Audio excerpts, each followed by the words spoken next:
baax Issakha Diao àtte Macky Sall du doon actuellement gannaaw bureau bu assemblée nationale bi ñu sukkandikoo ci article 103 bu règlement intérieur de l' assemblée nationale daal dañuy rejeter proposition de loi bu moom mi nga xam ne ni moo di Amadou Ba te Ayib dafay porté woon ko. dinaa si kii fu mu daanee fa lay tàmbalee man na xam nga sama analyse du mën a nekk analyse bi nga xamante ne dafay nduru ak bosam. Effectivement. Parce que moi, juriste, je devais essayer d'analyser ça comme une personnalité, comme une personne lambda. Madame le Sénégalais lambda. Nous pouvons analyser. Comme un journaliste. Non, je ne peux pas analyser ça comme un journaliste. Parce que journaliste, peut-être, il doit avoir un tout petit peu savoir Madame Hamga, que tu peux au moins les halat. Mais j'ai envie d'analyser ça comme une personne lambda. Pourquoi pas beaucoup analyser non? On dit souvent il faut lui prendre par les cornes. Malheureusement, Macky Sall, même si on voulait prendre le bœuf par les cornes, ça va encore être plus difficile. Parce que M. Maïka Mouy dit que loi, même si on vote définir les haute trahison, si on veut Macky Sall, ça devient quasiment impossible par rapport à la principe du droit. Oui. Moi, dit loi, il faut avancer, c'est pour les faits, il faut avancer. Donc ça veut dire que même si on voulait par exemple revenir en arrière, prendre le beau par les cornes, ça devient un tout petit peu impossible. Mais le problème, il faut avoir un problème. Le problème, moi je dis pas ici, mais les juristes sénégalais, pas les tribunaux,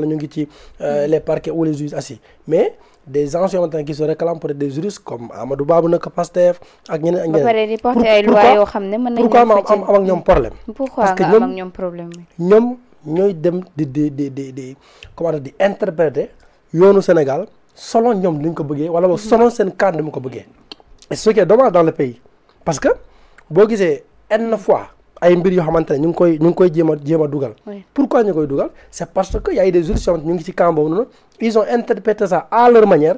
à leur guise ak à la conférence de leur parti ñu japp ni légui sen interprétation bobu non mom moy dem mom moy yobbu mbir mi ci kanam. Mais di ci yobale di leurewale les Sénégalais.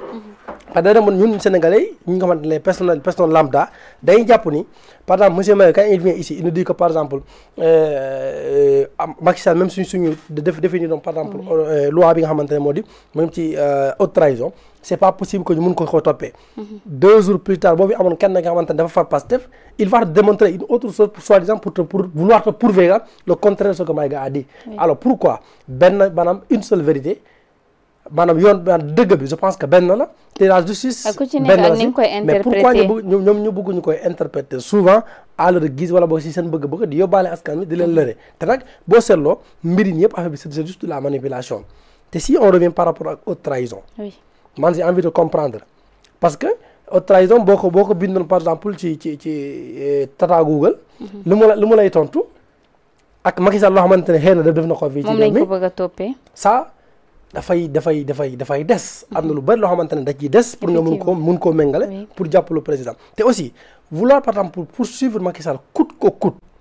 J'ai envie de comprendre par exemple ceux-là qui sentent ça tous les jours ñu ne force fa jàppalu Macky Sall j'ai envie qu'ils me disent après avoir attrapé par Macky Sall jàppalu ko yóbbu ko kaso qu'est-ce que ça va changer sur le quotidien des Sénégalais? J'ai envie de comprendre. Est-ce que dafay wane que Sénégal on est indépendant ou dafay wane que Sénégal moom dem nañu ba egg presque au sommet wàcc ci suuf wala boog dafay wane ni que Sénégal moom saa yu ñu doxee 1000 pas dañuy reculer 10 000 pas ci ginnaaw. Est-ce que loolu lay wane? J'ai envie de comprendre pourquoi vouloir s'acharner de manière régulière sur l'ancien président alors que pour moi je l'ai toujours dit daanaka ci samay wax yu bari dama jàpp ni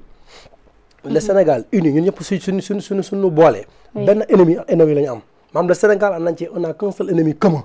et c'est la pauvreté. Pourquoi ne pas s'unir autour de l'essentiel xeexal wala boog jàmmarloo ak ñi nga xamante ne moo notre ennemi c'est-à-dire la pauvreté à défaut de s'entretuer en tout cas yàkkante entre ñun de manière régulière et surtout nag c'est toujours les politiques ñoo ñu jëlee ci li nga xamante ne moo essentiel dañu tourner tout souvent vers li nga xamante ne ça ne mène à nulle part. Vouloir tout nous santé Macky Sall on doit le trouver haute trahison pour moi quand même c'est vouloir faire perdre du temps aux Sénégalais parce que ñoom instant bi talu bi loolu lu ñu tal lekk naan mar genre yooyu noonu man nekk dans de bonnes conditions fa lañ toll.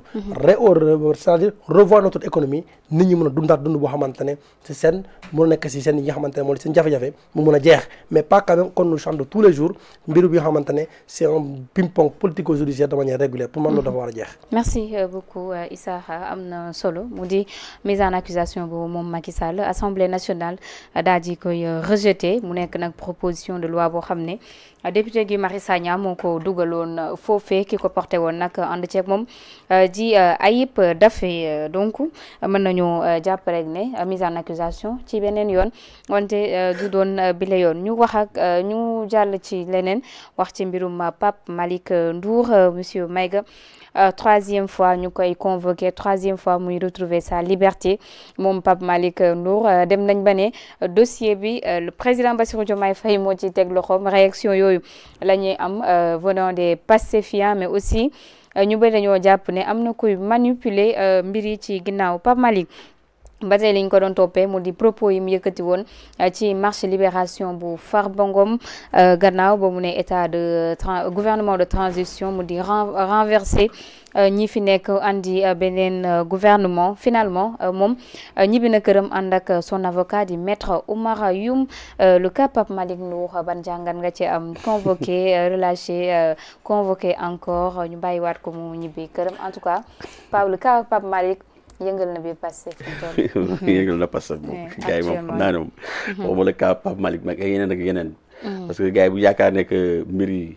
voilà lépp politique la dañuy nax seen bopp nous sommes dans un état organisé quoi qu'on dise le Sénégal est une république c'est un état et quand on parle d'état c'est des institutions et li Obama doon wax un état c'est d'abord des institutions fortes parce que l'état demeure mais les hommes passent te ñi fi nekk bu fekkee dañu yaakaar ne que dañuy salfaane suñu institutions yi bëgg a maanaam utiliser les institutions à des règlements de compte ou bien yaakaar ne que dañ ko interpréter comme ils le veulent comme je l'ai dit tout à l'heure donc dañuy nax seen bopp tey jii aujourd'hui le conseil constitutionnel est là c'est le gardien de la constitution moo tax lépp loo xam ne jaarul yoon dañ ko yóbbu conseil constitutionnel et on a vu à chaque fois que le conseil constitutionnel a été saisi donc voilà ils ont été purement et simplement déboutés Pape Malick Ndour man xam nga vraiment xam nga lii vraiment kenn xamutul lu mu ndurool quoi c'est-à-dire que il faut se placer dans un angle purement juridique mais gars lan lañ koy toppee quels sont les chefs d'accusation lan lañ ko fi toppee loo xam ne tey jii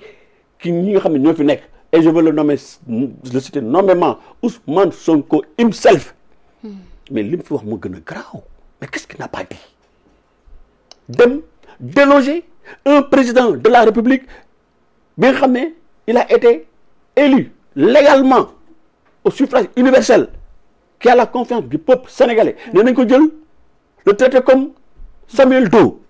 mais écoutez mais c'est extrêmement xam nga Samuel Doe vous connaissez l'histoire de Samuel Doe oui ah bon d'accord nga xam histoire Samuel Doe nañ xam ne loolu mais ces propos là man bi ma ko déggee mais dama toog dama tiit dama ne mais c'est pas possible dama ne woon kii du fanaan këram parce que c'est extrêmement grave ñun donte ñun dañ doon xeex Macky Sall ñu on n'est pas avec Macky Sall donte il nous a traité de travail pour Macky Sall opposition à l'opposition mais bon bref de toute façon je pense que les Sénégalais ont compris loolu yëpp ay xeetu dóor la woon yoo xam ne voilà pour nous mettre en mal